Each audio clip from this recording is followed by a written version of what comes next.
Well, if you didn't see the badge, you wouldn't think this was a Tata, would you? Well, this is the most un-Tata Tata car yet. This is the new Harrier. It's built on a Land Rover platform and it's powered by a Fiat engine. Now, this is also the most awaited car this year.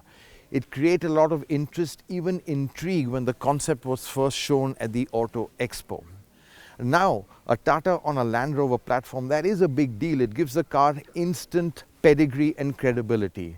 But the key question is, how does it drive? Does it drive like a Land Rover, or is this just a Tata car on a Land Rover platform? Well, we are here in Rajasthan to answer all these questions. But before that, let's just take a quick look at what it's like from the outside. You can't miss the rather unconventional headlight cluster design inspired by the Nissan Juke. You have DRLs which double up as turn indicators, sitting at the top where the headlight should be. And the headlights themselves, a pair of xenon projectors and halogens, are housed low down near the fogs. Love it or hate it, you can't ignore it, and lots of you have had lots to say about the Harrier's nose. From the side, there are lots of interesting elements too, especially at the rear where the roof tapers to meet a blackened C-pillar which gives it a floating roof effect. And there's this metallic bit with the Harrier name embossed, which is a really nice touch. And look at these sleek, very Jaguar-like taillights, which are really cool. The Harrier, so it's superbly proportioned and looks terrific from any angle.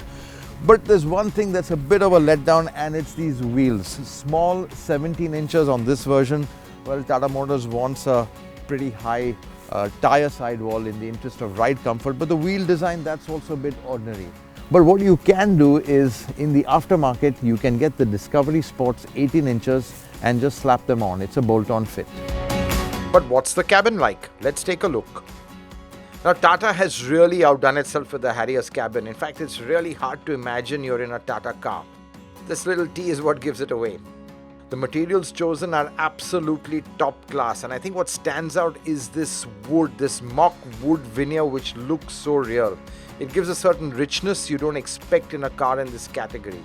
In fact, the overall ambience, the quality of materials, they belong in cars that are 2 segments higher.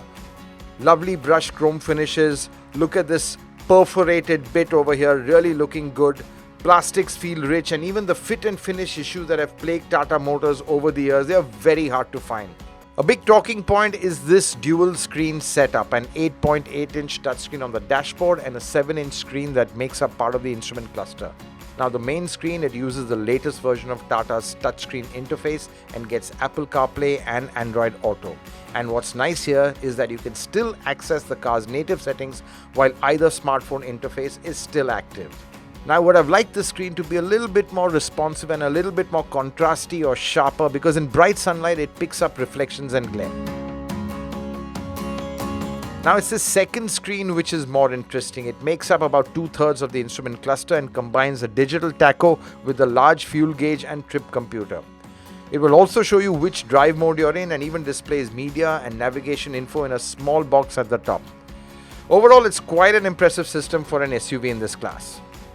In fact, the Harrier comes with a lot of the equipment you'd want in this segment. Things like auto headlamps and wipers, leather upholsteries, and on headlamps and cruise control. There are even a few things that really impress, like the puddle lamps that project the car's silhouette on the ground, and the impressive sounding 9-speaker JBL audio system that just blows you away. However, there are some vital features missing that rivals do offer. You don't get a power driver's seat or height adjustable front seat belts, and most of all, a sunroof is also missing. But the Harrier gets a big thumbs up for safety, because there's a wide array of safety features though. 2 airbags are standard across the range, while the top spec car gets 6. There's also traction control, electronic stability control, corner stability control, rollover mitigation, hill hold assist, hill descent control, brake assist, brake pre-fill, and even off-road specific ABS. A really long list. The cabin also offers loads of practicality with a large glove box, big cup holders at the front and 2 in the rear armrest, a cool storage bin between the front seats, and big bottle holders in all the doors. But what really impressed us though was this small shelf in each of the rear doors that's perfect to hold a smartphone. But for all its practicality, there are a few ergonomic flaws though. You need to know Braille to easily access the front USB port, and the one in the back is not easy to find either. And though the aircraft throttle style handbrake may look cool, it's a bit fiddly to operate. The mirrors also are a touch too big and high and creates a bit of a blind spot. The electrical boot release under the T logo is nice, but there's no proper grip to lift the tailgate. Once you open the boot, you can see it can pack in a lot of luggage, more than its capacity would suggest, because it's very well shaped. Now that capacity expands to 810 litres with the 60-40 split seats folded down. And since the spare is located under the body, there's a bit more storage under the boot floor. But the loading lip is a bit high. Okay, now for the most important bit. What's it like to drive?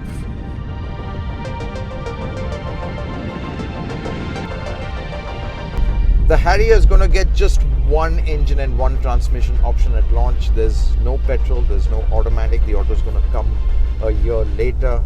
So what we have is a 2-liter diesel mated to a Fiat 6-speed gearbox.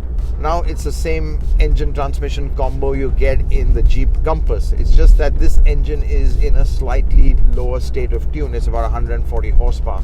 So performance, it's not scintillating. It's not very exciting, but it's pretty adequate. And I think if you ride the torque wave at around 3000 RPM, it does the job. It feels adequately powered and it's quite effortless to cruise down these back roads in Rajasthan. Turbo lag also is not too bad. In fact, I think it's not as prominent as in the Compass, so responsiveness also a little better. It's just that the refinement could have been better in this engine. It gets a bit noisy, there's a bit of boominess at around 3000 RPM, and there's even a little bit of transmission noise. So that's one area Tata could have improved. But overall, this car is pretty effortless to drive.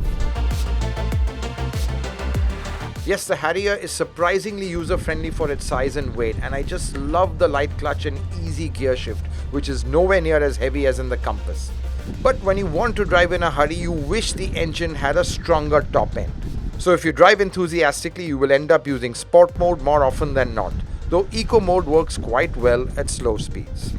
The Harrier also has a terrain response system like in the Hexa, which would be useful in low traction situations.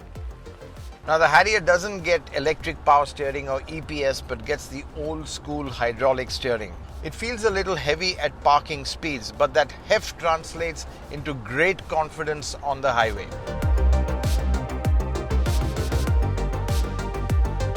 Now what's really blown me away is the way the Harrier just cushions you from the road. It just soaks up the bumps, the ruts, the potholes. And over here on these back roads in Rajasthan, I can tell you the roads are in pretty bad shape, but it doesn't faze the Harrier one bit. Really comfortable ride, and even hoofing it just feels so planted, so comfortable. There is a bit of rocking movement, a little bit of vertical movement. It's not as flat as the Compass, but then it's not as hard-edged either. So top marks to Tata Motors for giving a brilliant suspension, and that too, they didn't use the Discovery Sport's rear suspension. For reasons of cost, Tata Motors had to develop its own non-independent twist beam or twist blade setup, but it really works well. And that plush ride is best enjoyed in the back seat. And what a back seat it is. Now, one big advantage of using the Land Rover Discovery Sport platform, or the L550 platform as it's internally known, is that it comes with a massive wheelbase. And that massive wheelbase translates into superb legroom. And as you can see, there's absolutely loads of it over here. Okay, Gavin's not too tall and neither am I, but as you can see, even tall people would be comfortable here. And it's not just the space, it's the overall seat comfort also, which is terrific. Now, it's a pretty flat seat, so what that means is that a third person also here could be fairly comfortable. Yes, there is a transmission tunnel, which is not going to be used because there's no four-wheel drive, but it's not too intrusive, and the person sitting in the middle wouldn't be too uncomfy at all. What's also worth talking about is that the outside visibility from the back seat is also pretty good. The side windows are nice and wide. You can see straight out quite easily. But what would have given the cabin an even greater sense of airiness is a sunroof. Now that's missing, and that's not going to come in a hurry, which in a premium SUV is a bit of a miss. There's no doubt the Harrier is a milestone moment for Tata Motors, but it's not without its flaws. There are ergonomic niggles, some key equipment is missing, and the powertrain could have been more refined. And though the absence of all-wheel drive won't be a deal breaker, the lack of an auto gearbox at launch are sure to turn a lot of potential buyers away. But it's important to acknowledge what Tata has done right. The Harrier's running gear is tough and takes rough roads with aplomb. Space in the rear seat is superb. Cabin quality can genuinely rival the best in the business, and the design is sure to turn heads. What should make every Indian proud is that the Harrier is the first truly global product from an Indian manufacturer, one that could easily find acceptance in international markets. As for consumers, if the price is competitive, which given Tata's history you can bet it will be, the Harrier could be the next big thing. The competition has just been given notice.